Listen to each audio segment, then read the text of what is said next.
Assim que percebi que já era grande o suficiente e que precisava me virar sozinho, decidi que a melhor forma de seguir em frente era abrindo meu próprio negócio.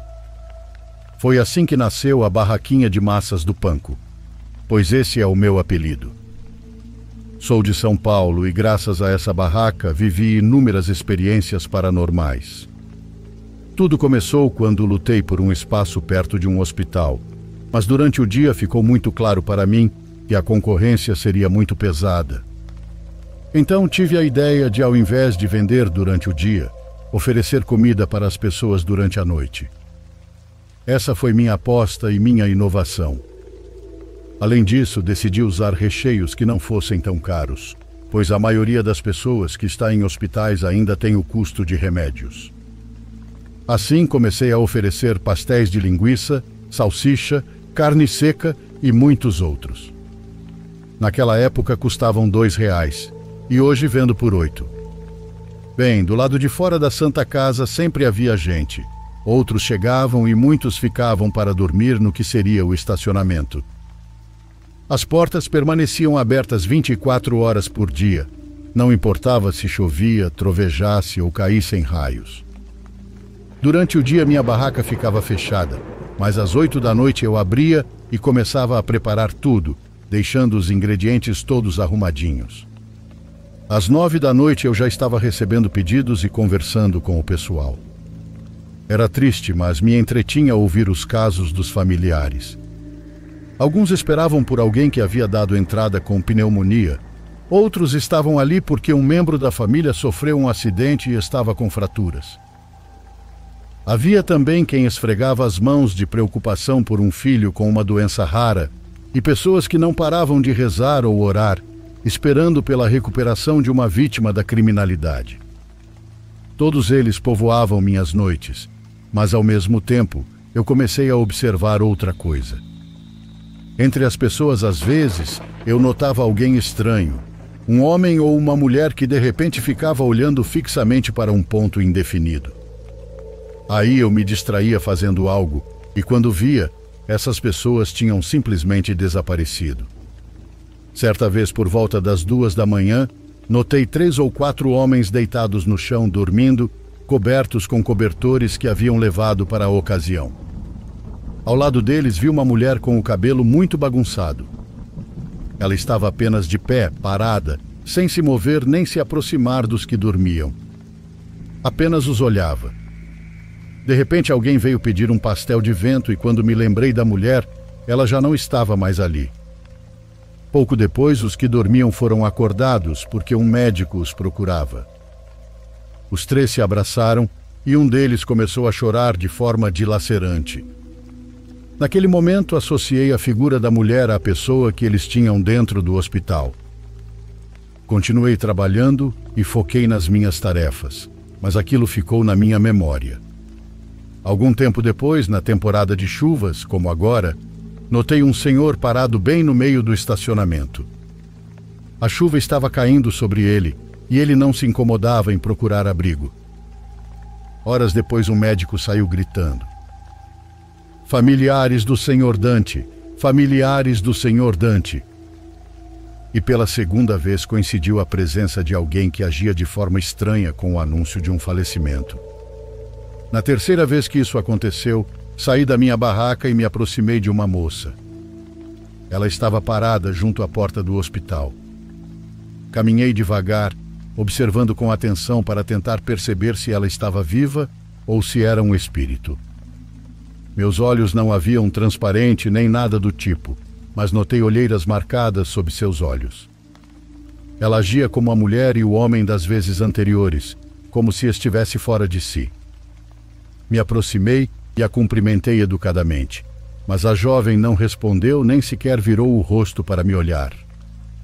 Isso claramente me deixou com um frio na barriga, mas continuei caminhando mais um pouco.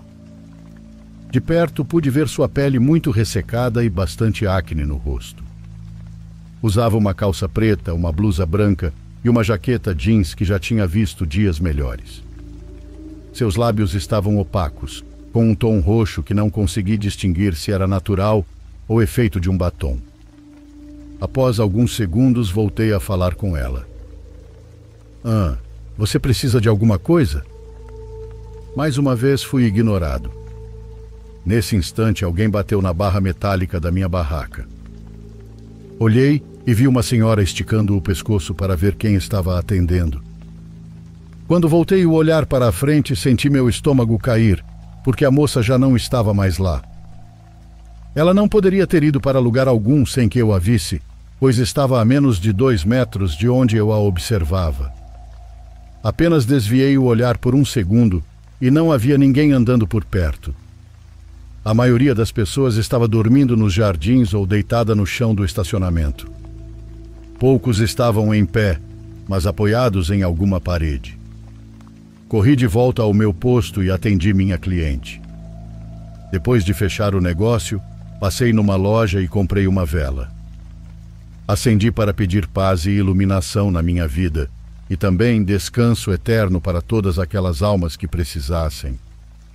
Ainda mais sendo esse o local do meu trabalho, um hospital onde muita gente parte.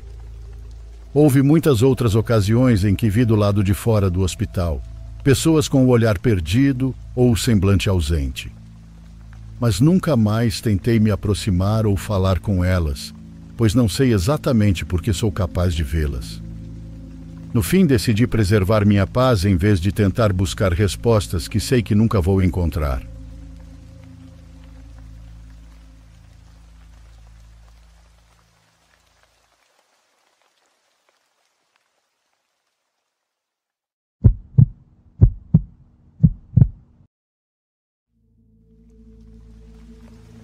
Meu povoado é muito bonito, mas quase todos os meus amigos foram embora daqui com o passar do tempo.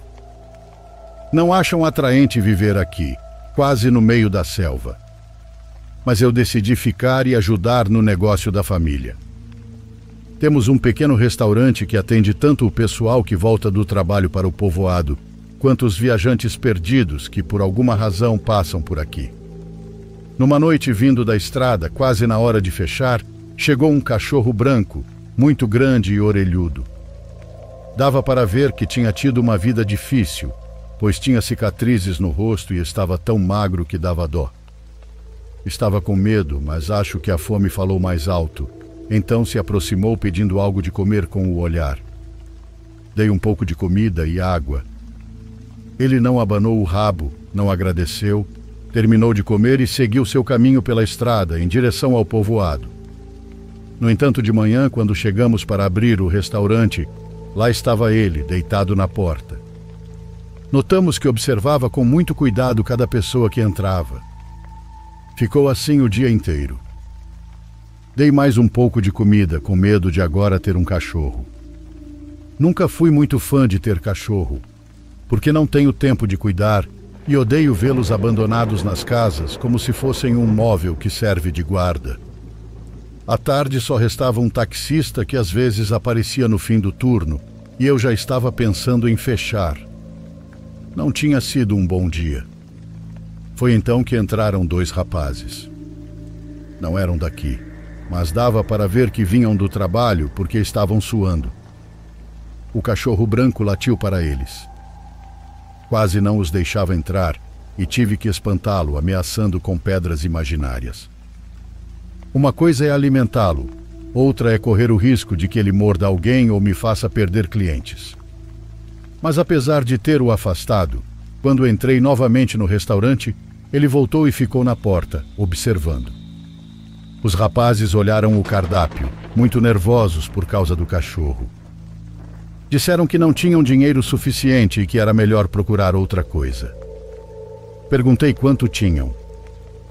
Nunca nego comida a quem tem fome, mas eles me ignoraram e saíram, passando com muito medo ao lado do cachorro. Me preparei para fechar, e o taxista que terminava sua refeição me perguntou se eu tinha percebido o que tinha acontecido. Respondi que não. Ele me contou que os 2 rapazes tinham facas de cozinha grandes escondidas nas roupas e as apertavam com nervosismo. Eles iam nos assaltar, e ele percebeu, disse apontando para o cachorro.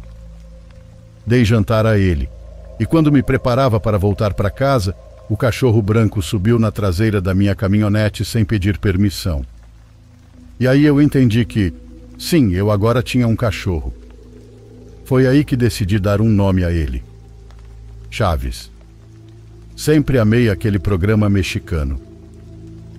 Chaves virou parte importante da rotina do restaurante. Todos os dias me acompanhava ao trabalho, vigiava da porta, rosnava para algumas pessoas que imediatamente me deixavam desconfiado, e à noite voltávamos para casa. Tínhamos uma vida tranquila, sem muitas preocupações, além de tirar o suficiente para manter o restaurante funcionando. Os dias, meses e anos passaram e Chaves ficou velho. Ele já até tinha dificuldade para subir na caminhonete, então tive que arrumar uma escada para ele. Um dia ele foi embora pela mesma estrada por onde chegou. Achei que voltaria, mas não voltou. Naquela noite esperei por horas. Fui procurá-lo, mas não conseguia encontrar. Passei a noite toda triste e preocupado. Deixei comida e água do lado de fora do restaurante caso ele voltasse. Sabia que ele me esperaria, mas no dia seguinte tudo ainda estava intacto. Continuei deixando comida por vários dias, mas Chaves não voltou. Algumas semanas depois, quando eu estava para fechar, o vi. Ele estava sentado em frente ao restaurante quando apaguei as luzes. Falei com ele, mas não se aproximou. Tentei ir até ele, mas não me deixou chegar perto. Seu olhar era mais humano, quase como se quisesse me dizer algo. Subi na caminhonete e ele pulou na traseira.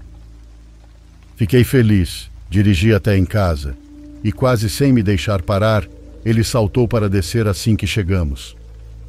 Ele cheirou todo o jardim como se fosse novo para ele e entrou na sua casinha. De lá de dentro, me observava com atenção. Eu só via os dois olhos brilhando no escuro. Pensei que não havia mais nada a fazer, mas levaria ele ao veterinário no dia seguinte, na cidade. Naquela noite, algo me acordou. Primeiro, como num sonho, ouvi Chaves latindo. Quando abri os olhos, escutei como se alguém tentasse entrar na casa, forçando a porta. Mas isso não podia ser possível, já que Chaves estava do lado de fora. Ele não permitiria.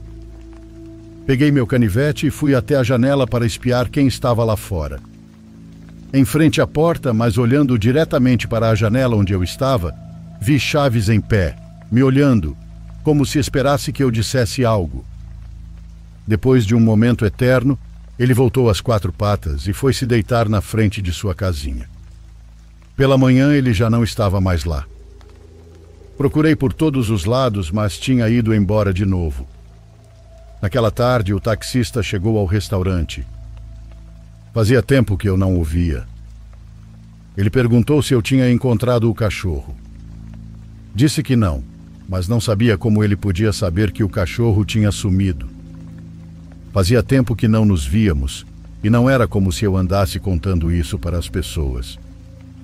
Ele disse que sabia que Chaves não estava comigo porque eu tinha visto na estrada, a alguns quilômetros dali, cerca de uma semana antes. Parou para falar com ele perto da ponte, mas Chaves não o reconheceu.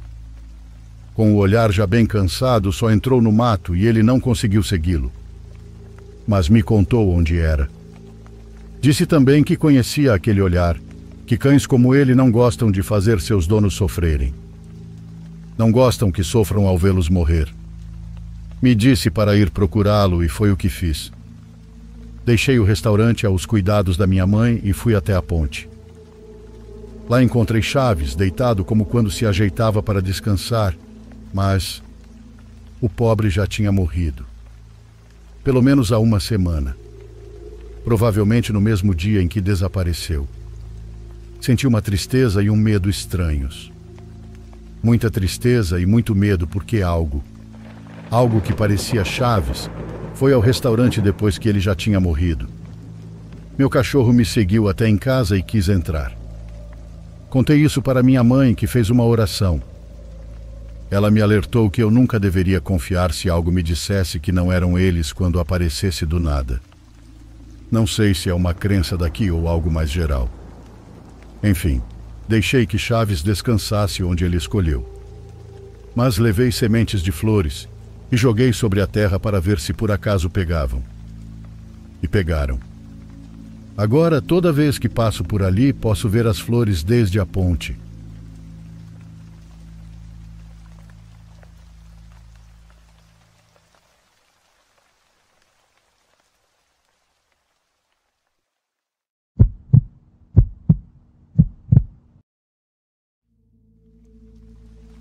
Meu nome é Cláudio, tenho 53 anos e sou agricultor no interior do Ceará, mais precisamente na zona rural de Várzea Alegre. Nasci e cresci nesse mesmo pedaço de terra onde vivo até hoje, plantando milho, cuidando das galinhas, criando porcos e umas vacas leiteiras. A vida aqui é simples, então quando o sol se põe, tudo desacelera. Os sons da mata tomam conta e a gente se recolhe cedo. Só que em abril do ano passado, algo começou a perturbar essa rotina silenciosa. Começou pelas galinhas. Tenho um galinheiro com cerca de 25 aves. Sempre fui cuidadoso com elas, construí um cercado bom e prendo direitinho toda noite. Nunca perdi galinhas para qualquer animal e eu conheço o comportamento delas. Sei quando estão doentes, quando vão botar e quando estão com medo. Por isso, quando elas começaram a agir diferente, eu notei na hora. Elas simplesmente pararam de dormir. No começo achei que era coisa de um dia só, mas foram ficando estranhas, se enfileirando perto da cerca do lado da mata, como se esperassem alguma coisa. E toda noite, exatamente às 13h17 da manhã, começavam a fazer um barulho esquisito. Não era cacarejo de susto, era outra coisa. Como um gemido longo e profundo, tudo ao mesmo tempo. Elas não se mexiam, só olhavam para a mata, paradas, como estátuas vivas. Minha esposa acordou uma noite assustada, achando que tinha alguém lá fora, mas quando saí para ver, não tinha sinal de nada. É coruja, falei. Mas eu sabia que não era. E o pior é que toda noite, no mesmo minuto, elas recomeçavam o tal gemido. Na terceira noite fui dormir de calça e bota e deixei o facão do lado da rede. Quando acordei com o barulho das galinhas, olhei para o relógio e lá estava, 13h17 da madrugada. Levantei e fui no escuro mesmo, só com a lanterna. Tentei pegar elas de surpresa, mas quando cheguei, estavam todas na mesma posição, encarando a mata. O que me arrepiou foi ver que nenhuma delas reagiu à luz. Nenhuma piscou. Era como se eu não estivesse ali. No dia seguinte falei com seu Antônio, vizinho de terra, e perguntei se ele estava ouvindo algo diferente. Ele disse que não, mas que o cachorro da esposa dele estava com medo de sair à noite. Ficava embaixo da mesa, quieto, choramingando, e só saía quando amanhecia. Na quinta noite, fui até o galinheiro com um banco pequeno. Me sentei ali perto e esperei. Fiquei ali desde meia-noite. Às 3 em ponto, as galinhas começaram a se ajeitar, ficando em pé, olhando todas para o mesmo lado. Quando deu 13h17, começaram o gemido. Fraco no começo, depois mais alto. Foi aí que vi que lá na beira da mata, entre as sombras das árvores, uma coisa começou a se mover. Primeiro devagar, depois com mais rapidez. Era grande, do tamanho de um bezerro, mas não andava como animal. Se arrastava. Não de 4, mas de barriga. Usava os braços longos para puxar o corpo. A pele era acinzentada, quase brilhando no escuro. Tinha algo molhado nela que refletia um pouco da luz. Quando chegou mais perto, eu vi que tinha dedos. Dedos compridos como galhos e unhas grandes. Dedos compridos como galhos e unhas grandes. Não consegui ver o rosto porque estava sempre virado para o chão. Mas tinha algo no jeito que se movia, como se soubesse que estava sendo vigiado. Eu juro por minha vida que tentei se levantar, mas não consegui. Logo senti um mal-estar do cão, com uma sensação de queimação por todo o corpo. Ali parado, vi como aquela coisa foi chegando mais perto das galinhas, mas elas não fugiam. Continuavam no transe. Eu pensei em gritar por ajuda, fazer algum barulho, mas tudo dentro de mim gritava para eu ficar em silêncio. Aquela desgraça horrorosa parou a uns 3 metros do galinheiro e ficou imóvel de cabeça baixa. E então, ergueu o rosto. Só um pouco. O suficiente para eu ver o que não devia. Os olhos não tinham cor. Não eram olhos de animal, nem humanos. Eram fundos e escuros como buracos. E tinha boca, sim. Uma boca que não se abria de verdade, mas se esticava para os lados como se sorrisse. Foi aí que senti cheiro de queimado. Fraco, e então do nada começou a recuar. Lentamente deslizando de volta para a mata, sem tirar os olhos de mim. Quando aquele trem sumiu entre as árvores, consegui me mover. Entrei correndo em casa, trancando tudo. Fiquei sentado no chão da cozinha por quase 1 hora, suado, com as mãos tremendo. No outro dia voltei ao lugar com luz do sol. Não havia nenhuma marca, mas o chão tinha uma trilha funda, como se algo pesado tivesse sido arrastado. E a cerca do galinheiro estava amassada. Fui na cidade e comprei 2 câmeras. Instalei uma no galinheiro virada para a mata e outra na frente de casa. Também chamei o pastor da igrejinha para orar com a gente. Mas eu não contei o que vi, só pedi uma oração. Naquela noite dormi com a espingarda ao lado e acordei quando o relógio despertou às 3h10. Fui até o monitor da câmera e quando deu 3h17 as galinhas começaram de novo. E na imagem vi aquela coisa surgir entre as árvores, igual antes. Parou perto da cerca, só que dessa vez olhou direto para a câmera e nisso a imagem ficou preta. Acordei no chão da sala. Eu não lembro de ter dormido. A câmera gravou só até aquele instante, depois ficou com tela preta. As outras imagens também não mostravam nada, como se algo tivesse apagado o resto. Comecei a pesquisar qualquer coisa parecida, mas nunca encontrei nada além de alguns relatos incompletos. E cada vez que eu falo disso, parece que a memória fica mais viva. As galinhas começaram a adoecer depois daquela semana. Uma a uma. Olhos opacos, sem vontade de comer. Levei uma para o veterinário, mas não acharam nada. Foi como se estivessem se matando. Algumas morreram e as queimei para não espalhar qualquer coisa. Em maio vendi todas as aves que restavam. Não consegui mais entrar no galinheiro à noite depois de uma tarde em que ouvi passos. Minha esposa queria se mudar, mas não temos para onde ir. Eu rezo e quando escuto qualquer coisa, rezo mais uma vez.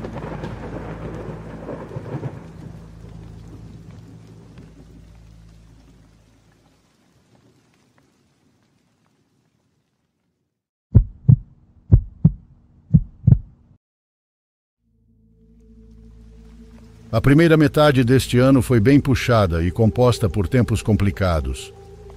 Minha esposa e eu temos cada um o seu trabalho durante o dia, e à noite saímos juntos de moto para fazer entregas de comida aqui no México. Deixamos as crianças com minha irmã. Eu dirijo enquanto a Érica pega os pedidos nos restaurantes e desce para entregá-los. A gente se organizou assim desde que começamos a trabalhar juntos, pois em dupla a gente aguenta mais. Naquela noite caímos numa área de fábricas e galpões. Só galpão industrial com portões de chapa metálica e grades altas. De dia parece normal, mas à noite muda. As luzes da rua são poucas e meio queimadas, e tem trechos que ficam completamente no escuro. Aquelas ruas cheiram a óleo queimado, cheias de caminhões de carga enfileirados, alguns cobrindo a calçada, outros com o motor ligado. Desde que pegamos a comida, já sabíamos para onde seria a entrega. Uma fábrica onde já tínhamos deixado o pedido várias vezes. Eles sempre pedem correndo quase na hora de fechar e sempre é comida para umas 15 pessoas. Uma bomba de gordura para quem está virando a noite trabalhando. E apesar do lugar dar um certo medo, O cara que sempre recebe dá uma boa gorjeta em dólar. Dessa vez deixei a moto ligada enquanto a Érica descia com as sacolas. Eu estava mexendo no celular, aceitando outra entrega para não perder tempo. Então, quando senti ela subir na garupa, arranquei com a moto. Nem tinha andado 10 metros quando ouvi os gritos da minha esposa, vindo de trás da fábrica onde a gente tinha acabado de entregar, porque ela ainda estava lá embaixo. Juro por Deus que eu senti ela subir, senti o peso e o braço dela me abraçando. Não imaginei aquilo, mas voltei correndo onde ela estava. Ela estava chorando, quer dizer, estava muito estranha, com os olhos arregalados, assustada ou apavorada, sem conseguir respirar. Não conseguia falar e me olhava como se não me conhecesse. Ou pior, como se eu não fosse eu. Desci da moto com a bag ainda nas costas e fui andando até a Érica, mas ela recuava, como se tivesse mesmo com medo de mim. Cobrindo a boca, não parava de me olhar como se eu tivesse alguma coisa grudada. Olhei para a fábrica. O senhor que sempre recebia os pedidos estava ali parado, com uma cara séria, fazendo o sinal da cruz, como se nem acreditasse no que tinha acabado de ver. Perguntei o que tinha acontecido, mas ninguém me respondeu. Eu tinha segundos para entender, senão ia enlouquecer. Foi então que vi a bag quadrada de entregador encostada no chão. Mas se eu sentia que a minha ainda estava nas costas, então caiu a ficha. O que eu estava carregando nos ombros? O que foi que subiu comigo na moto? Tateei as alças da mochila desesperado, e não eram alças, era outra coisa.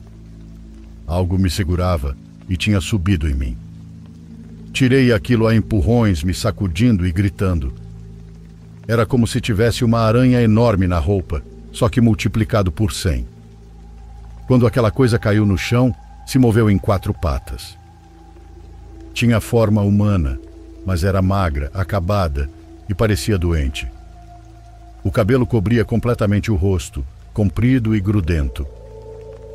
Érica, o senhor e mais 2 funcionários também viram. Ninguém teve coragem de se mexer. A coisa foi direto para uma árvore de borracha que ficava no fundo, subiu pelo tronco com facilidade e desapareceu entre as folhas, como se já conhecesse o caminho. A gente não disse nada. Subi na moto e Érica subiu atrás de mim, dessa vez de verdade. Saímos dali a toda velocidade. Naquela noite a gente não trabalhou mais e voltamos tremendo direto para casa.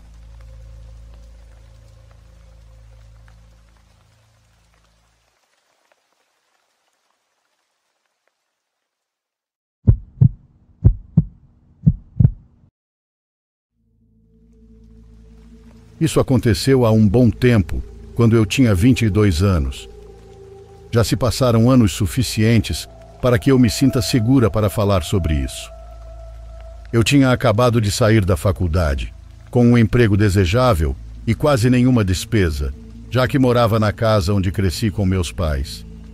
Imagine isso, juntar uma boa grana sem se preocupar com comida ou lugar para dormir, tendo acesso total ao meu quarto de infância, ao meu carro e a todo o conforto da minha cidade natal. Pode-se dizer que eu estava vivendo em pura felicidade. Acredite, eu sei o quão sortuda eu era por ter pais que me deixavam ficar em casa sem precisar custear nada. Eu sei que muita gente não tem essa opção, então era algo que eu nunca tomava como garantido. Mas nem tudo era tão tranquilo quanto pode parecer. O que estou prestes a contar aconteceu antes mesmo de eu completar um mês de volta em casa. Nunca fui o que as pessoas da minha idade chamam de festeira. Não bebo em excesso, não passo meu tempo livre em baladas e definitivamente não deixo homens ditarem minha vida de forma alguma. Foi assim que fui criada. Meu pai é o homem mais importante da minha vida e essa cultura de ficar com qualquer um me enoja. Por causa disso, minha vida é bem rotineira. Acordo, mato meu vício em cafeína, vou trabalhar, depois vou para a academia, leio um pouco em casa, mexo no celular e durmo. Fins de semana são para trilhas, mini-viagens, jogos e qualquer outra coisa que eu decidir fazer. Mas, num fim de semana aleatório, minha amiga mais próxima da faculdade convidou a mim e as nossas outras duas amigas, Sabrina e Thalia, para passarmos uns dias na casa de praia da família dela. Eu nunca tinha ido, mas pelo jeito que a Luana falava, o lugar parecia um sonho. Tranquilo, afastado da bagunça turística, com uma praia particular e a poucos passos da água. Sendo bem direta, a família da Luana é rica. Acho que os pais dela eram neurocirurgiões, então já imaginava que a casa seria insana, e não me decepcionei. Quando vi aquela casa pela primeira vez, fiquei boquiaberta. Olha, não sou arquiteta, mas sei reconhecer uma casa moderna. E aquela parecia ultramoderna, mais parecendo uma base militar secreta do que uma residência. Adoraria mostrar fotos, mas por respeito à família, acho que seria de extremo mau gosto, mesmo que o que estou prestes a contar nunca tivesse acontecido.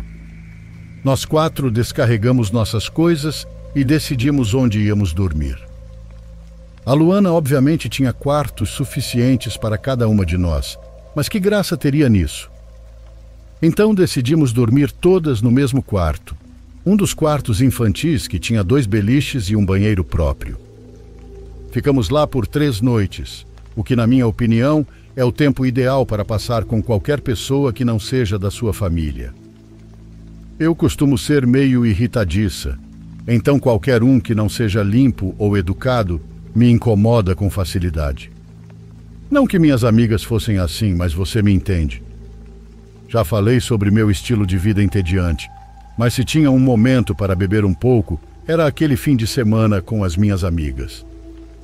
Então planejei relaxar mais do que o normal. Na primeira noite quisemos manter as coisas tranquilas. Descemos até a praia particular da casa e nos sentamos na areia para observar as estrelas. Estávamos bebendo uísque e ouvindo música eletrônica quando notamos algo à distância. Era uma luz fraca, piscando, vinda de algum ponto mais à frente na praia. Ficamos em silêncio, observando a luz piscar. A visão era hipnótica, embora um pouco assustadora. Com o tempo, ficou claro que a luz balançava de um lado para o outro, como uma lanterna de mão que alguém usava ao caminhar. E logo percebemos que era exatamente isso. Pareciam ser 3 ou 4 pessoas andando casualmente na nossa direção. Não corriam, não tropeçavam, não agiam de forma estranha, só caminhavam tranquilamente. À medida que se aproximavam, começamos a ouvir risadas, o que nos fez relaxar um pouco. Considerando o horário, provavelmente era só um grupo de adolescentes ou até gente da nossa idade. Eles devem ter nos notado porque em algum momento um deles gritou um oi de forma amigável. Era uma voz masculina e parecia ser da nossa idade. Thalia respondeu de volta e trocamos umas palavras enquanto eles se aproximavam. Vimos que eram 3 caras, talvez 1 ou 2 anos mais velhos que nós. Tinham aquele típico visual de surfista, o que minhas amigas acharam bem interessante, especialmente a Thalia. Ela fica meio doida quando se trata de garotos, então não me surpreendi. Ela sabe o que penso sobre o estilo de vida dela, então não estou dizendo nada demais. Para ser justa, ela é absurdamente bonita, e nunca vi um cara que não se encantasse por ela. Os garotos se sentaram com as cervejas deles, e nós 7 continuamos bebendo. Na verdade, foi um momento muito divertido. Os caras não eram excessivamente paqueradores, mas também não eram chatos. Avançando 1 hora e vários drinks depois, eles nos convidaram para ir até a casa onde estavam hospedados.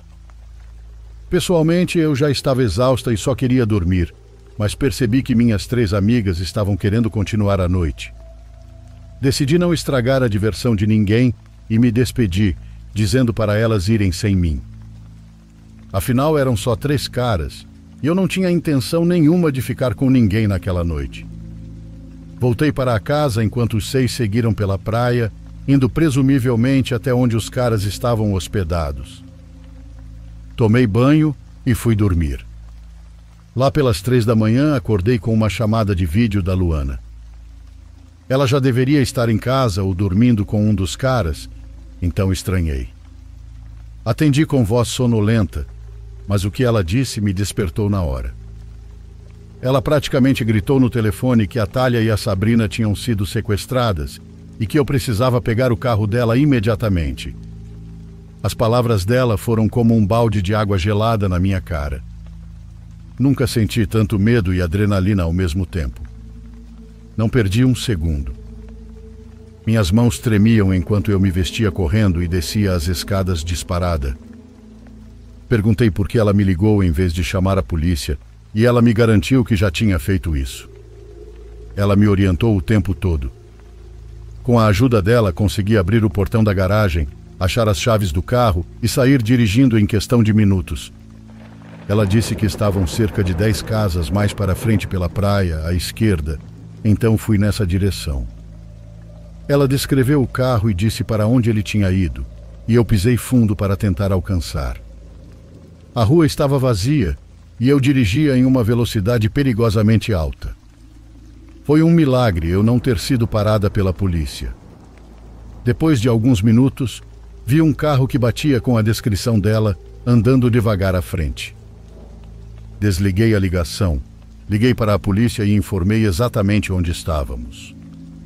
A atendente disse para eu manter distância para não alertar os sequestradores, e foi o que eu fiz. Depois do que pareceu uma eternidade, vi as luzes das viaturas. O carro da frente não tentou fugir. Imagino que acharam que era uma blitz qualquer. Encostei o carro e assisti a tudo acontecer. Foi um caos. Os policiais tiraram os 3 homens do SUV à força, com armas em punho, colocaram algemas neles e os levaram até as viaturas. Um dos policiais foi até o porta-malas e o abriu, revelando a Thalia e a Sabrina amarradas e bem machucadas. Por mais horrível que tenha sido tudo aquilo, nada se compara ao que elas contaram depois. As 3 autorizaram que eu escrevesse isso. Resumindo, depois que eu fui dormir, elas continuaram bebendo. A Luana foi a única que manteve mais consciência, já que estávamos na casa da família dela. Em algum momento, os caras sugeriram que era hora de dormir. A Thalia e a Sabrina foram com 2 deles, e a Luana avisou ao terceiro que ia voltar para casa. Ele ficou revoltado. Ela disse que até toparia ficar, mas precisava cuidar da casa, e ele ficou agressivo. Discutiram e ele mandou ela sumir da casa dele e nunca mais voltar. Ela ficou aliviada em sair, mas no meio do caminho percebeu que tinha esquecido a bolsa, então voltou para buscar. Foi aí que viu os caras colocando a Thalia e a Sabrina no porta-malas e fugindo. Ela ligou para a polícia, depois para mim, e o resto você já sabe. Por mais bobo que pareça, isso me traumatizou por anos.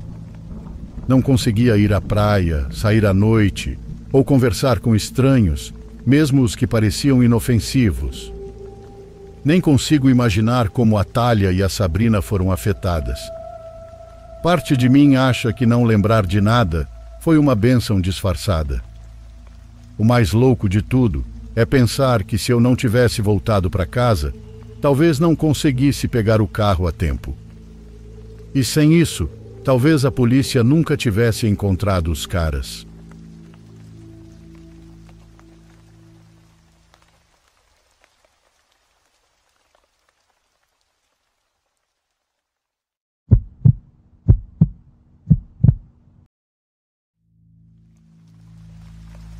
Quantos de vocês, quando eram crianças, não ouviram seus pais dizerem: vai dormir ou o bicho-papão vai te pegar, o homem do saco vem te buscar, ou algo parecido, dependendo do lugar onde vocês cresceram. Eu nasci em Long Beach, Califórnia. Meus irmãos mais velhos nasceram no México, e talvez por isso eu não tive tanto contato com minhas raízes mexicanas. Por muito tempo soube muito pouco sobre a minha família, até que minha avó faleceu lá no rancho do meu pai. Foi então que ele retomou contato com meu avô, com todos os meus tios e tias que ainda moravam por lá. Quando eu visitava o rancho, eles me diziam algo diferente, algo muito particular. Vai dormir ou a dona Fila vem te pegar? Nem eu nem meus primos que vinham dos Estados Unidos dávamos muita atenção a isso. Era como se dissessem: o bicho-papão vem aí, ou qualquer outro nome. Não acreditávamos nessas histórias, e elas não nos assustavam. De qualquer forma, obedecíamos ao meu avô, mas só por respeito. Já os meus primos que moravam no rancho, esses sim, eles corriam assustados sempre que ouviam a ameaça. Eu me lembro bem de como nós, vindos de outro país, dávamos risada disso. Na época, achávamos que talvez as pessoas do mato fossem assim mesmo, que acreditavam nessas histórias e que eram mais inocentes. Uma vez, estávamos quase todos reunidos no rancho. Vieram até meus 2 primos mais velhos de San Diego.